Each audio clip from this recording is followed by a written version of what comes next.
নেতাকর্মী আছে, আপনি খোঁজ দিলে দেখতে পাবেন হলে এখন পর্যন্ত ফার্স্ট ইয়ারই পার হইতে পারে নাই। এখন আপনি যদি বলেন ইন্টারিম গভর্নমেন্টের আগে হয়তো ফেস্টিভ্যাল নির্যাতনের শিকার হয়েছে ক্লাস করতে পারে না, কিন্তু এরপরে তো 5 আগস্টের পর 2 বছর পার হয়ে গেছে। এতদিন যদি কেউ পড়ালেখা করতে একটা মিনিমাম সেকেন্ড ইয়ার বা থার্ড ইয়ার থাকার কথা ছিল, কিন্তু এখন আমরা দেখতে পাচ্ছি অনেক রাজনৈতিক কর্মী এখন ফার্স্ট ইয়ারে আছে, তারা রিয়ার নিয়ে আছে, কারণ তারা বছরের পর বছর ধরে সিট দখল করে এইভাবে কৃত্রিম সিট সংকট তৈরি করে হলগুলোকে দখল রাখতে পারে।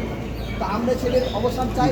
আমাদের প্রথম বর্ষের শিক্ষার্থীরা যে কান্নাকাটি করেন, ঘরে থাকতে পারেন না, তাদের রাস্তায় ঘুমাইতে হয়, মেঝেতে ঘুমাইতে হয়, মসজিদে ঘুমাইতে হয়, ফুটপাতে ঘুমাইতে হয়, এবং মানুষের বাড়িতে বাড়িতে দাঁড়ে দাঁড়ে ঘুরতে হয়, সেটা যাতে না হয়। প্রথম বর্ষের শিক্ষার্থীরা যাতে প্রথম বর্ষ থেকেই সিট পেয়ে যায়, সেই দাবিতে স্বচ্ছ নীতিমালার দাবিতে আমরা এখানে এসেছি। যে আমাদের দাবি হচ্ছে সিটে আবাসনে কোনো রিয়ে ডক্টর।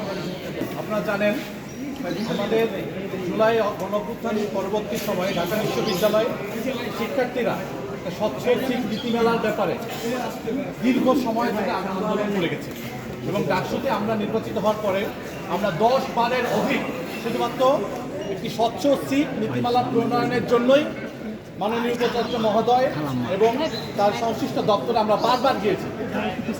আমাদের স্পষ্ট কথা, ঢাকা বিশ্ববিদ্যালয়ের শিক্ষার্থীদের গণরুম গেস্ট রুম যেন কোনো অবস্থায় ফিরিয়ে নিয়ে না আসে, সেজন্য কার্যকরী একটি স্বচ্ছ নীতিমালা প্রণয়ন করতে হবে।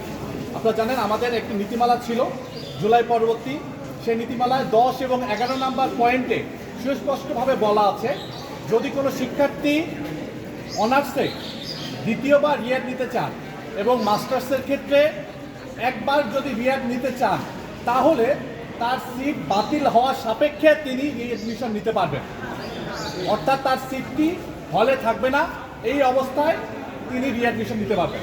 এবং পরবর্তীতে আবার আছে যে একজন নিয়মিত শিক্ষার্থী যদি তার নির্দিষ্ট ব্যাচের সাথে কন্টিনিউ না করেন, উনি যদি একবারের অধিক রিয়াদ নেন অথবা মাস্টার্সে আবারও রিয়াদ নিতে চান, সেক্ষেত্রে তার সিট থাকবে না হলে।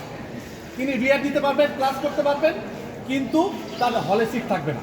আপনারা জানেন যে এই নীতিমালা অনুসরণ করার কারণেই আমাদের 25-26 সেশনের শিক্ষার্থীরা কিন্তু প্রথম বর্ষেই সুন্দরভাবে সিট পেয়ে যাচ্ছে।